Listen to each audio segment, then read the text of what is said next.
Appamada's programs and facilities are supported through your generosity.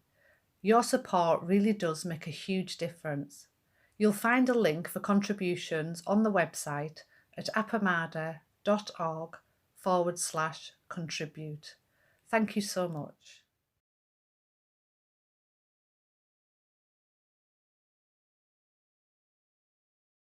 Hello, and thank you for coming to find the recording of this talk that I gave on the morning of Friday, the 20th of January, 2023. Because of a technical issue, the beginning of my talk did not get recorded. So I'm re-recording the beginning, and then it's going to be spliced onto the rest of the talk, which was recorded. You may notice some subtle differences in the background and other things with the talk. So I'm just going to start now. My talk is about the slogans and the 7 points of mind training, which is the subject of our intensive this weekend, an integrated intensive. And I start the talk by talking about the Bengali teacher Atisha, who was born in 980 CE and died in 1052 CE, who developed a systematic approach of lojong, the Tibetan word for mind training, to help practitioners awaken into our underlying bodhicitta, that is, the aspiration to save all beings, by following the bodhisattva path to enlightenment. Atisha's 7 points and 59 slogans have been enormously influential in the Tibetan tradition. Of course, the Bengali Buddhist tradition was wiped out not long after the lifetime of Atisha. But they survived in Tibet, and they've become more widely known in the US and the West since publication of a number of books, starting with Chogyam Trungpa's Training the Mind and Awakening Loving Kindness in 2005. I hope that everyone participating this morning has received the list of points and slogans that I sent out yesterday afternoon. When I first started practicing regularly at Appamada, I learned about metta meditation and started practicing it regularly, recalling all the times that I have been the beneficiary of loving kindness and compassion, and then expanding on that feeling into meditating experientially on connecting in loving kindness and compassion, first with those close to me, then other people not so close, and even eventually with people that I have had conflict with. About 11 years ago, Peg and Flint led an intensive that focused on the Lojong slogans using the Zen teacher Norman Fisher's book, Training in Compassion, which had come out not long before. It was a great intensive, and I've read that book a couple of times since then. One thing that I noticed at the time was that the slogans weren't like metta meditation. They are not very explicit about compassion. And in fact, the only direct mention of compassion was in the commentary. Instead, the slogans focus relentlessly on helping us get out of our own way, ending what Joko Beck would call the self-centered dream. Judy Leaf, who worked with Chogyam Trungpa and who has written about the slogans, says, slogan practice revolves around a number of key themes, in particular, awareness, kindness, and openness. And she says, I prefer to look at it backwards as overcoming 3 main obstacles: distractedness, indifference, and mental stuckness. Why do we distract ourselves?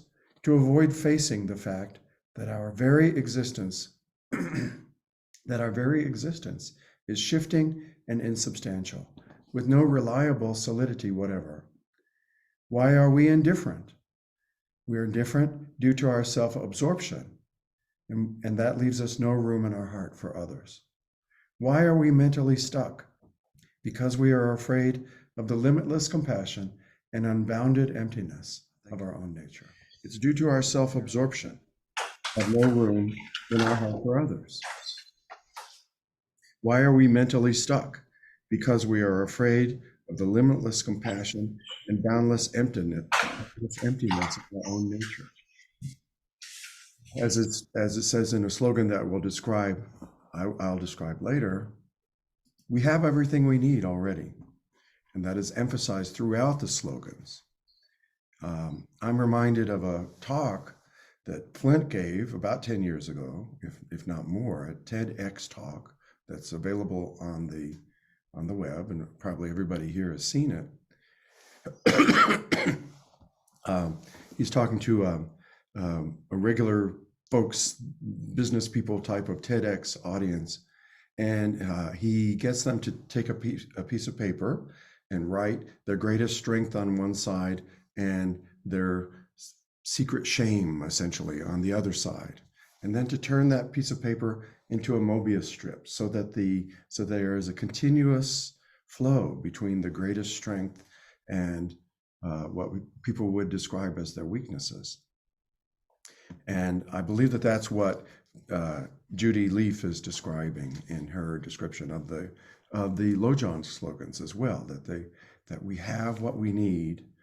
We can fearlessly and honestly look in great detail at what we do in our lives, and use that as a way, again, in detail, to examine how we can awaken. So I've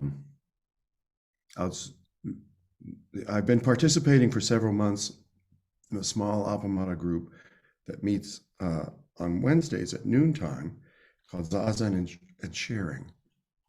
It was started by Ellen Hippert and Kim Mosley, and is supported by a wonderful group. There's several people who come every week, and the group typically reads from a text. In this case, it's for the last over a year. It's been Training in Compassion by Norman Fisher, and some other related things.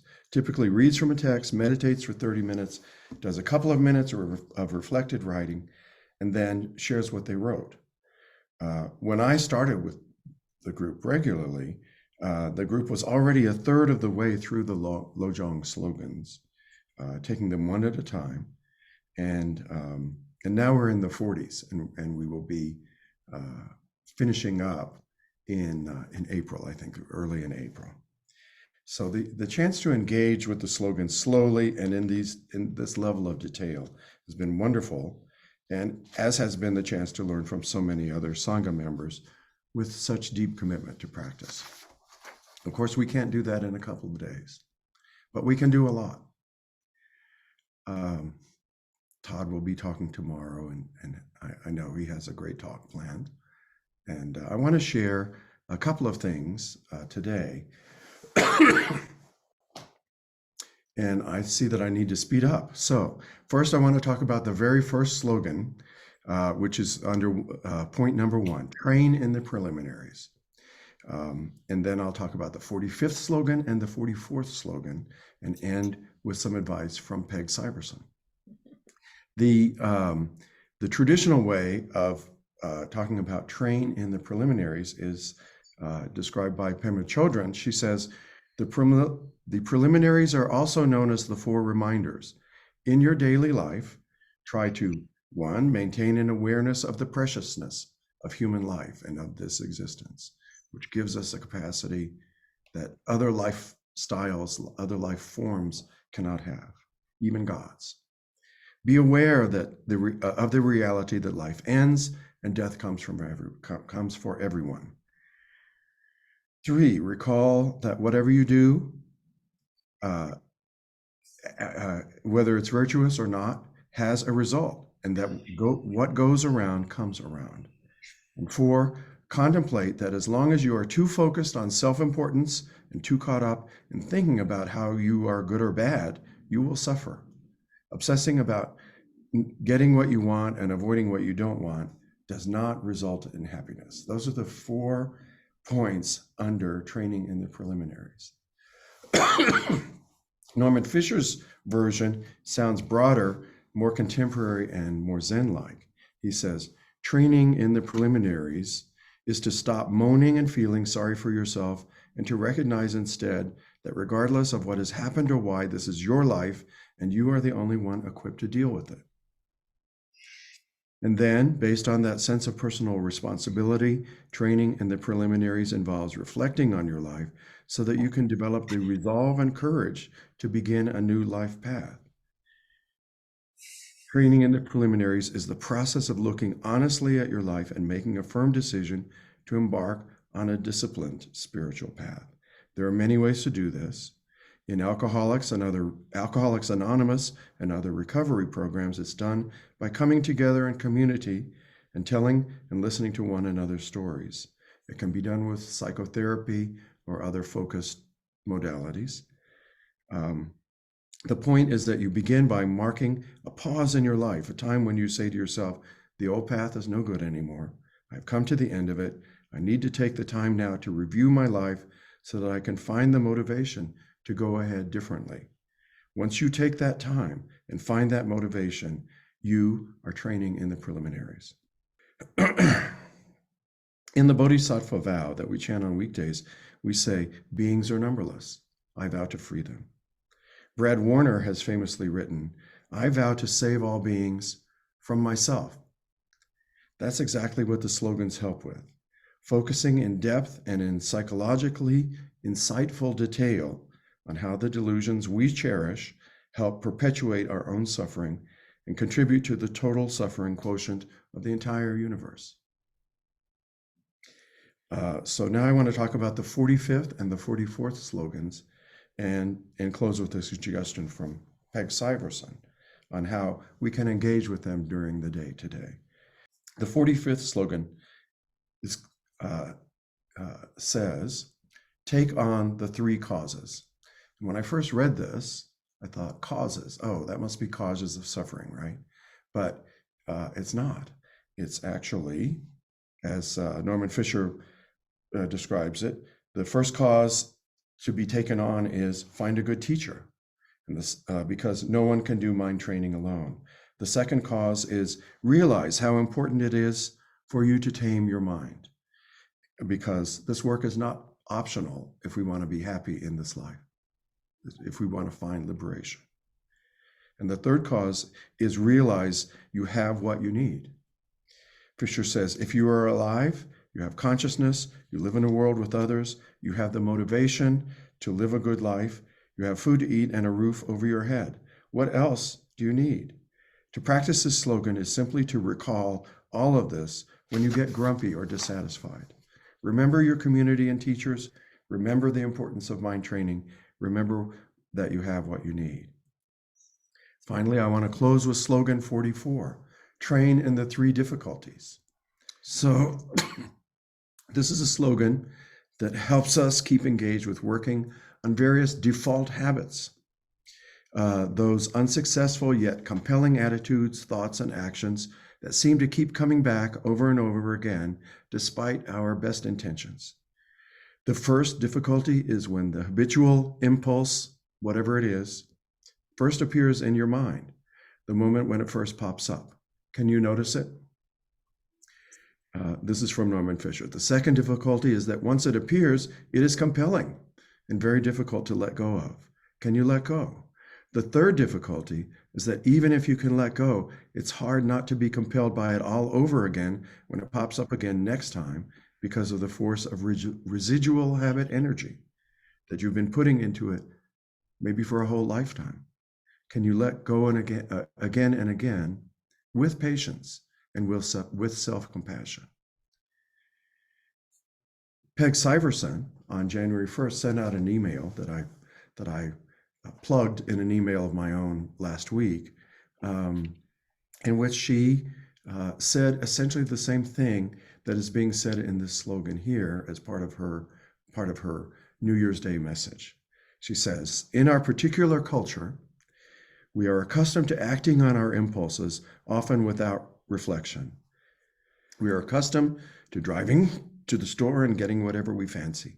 We eat what we please, when we please, and we do our best to control our environment for our own comfort and safety.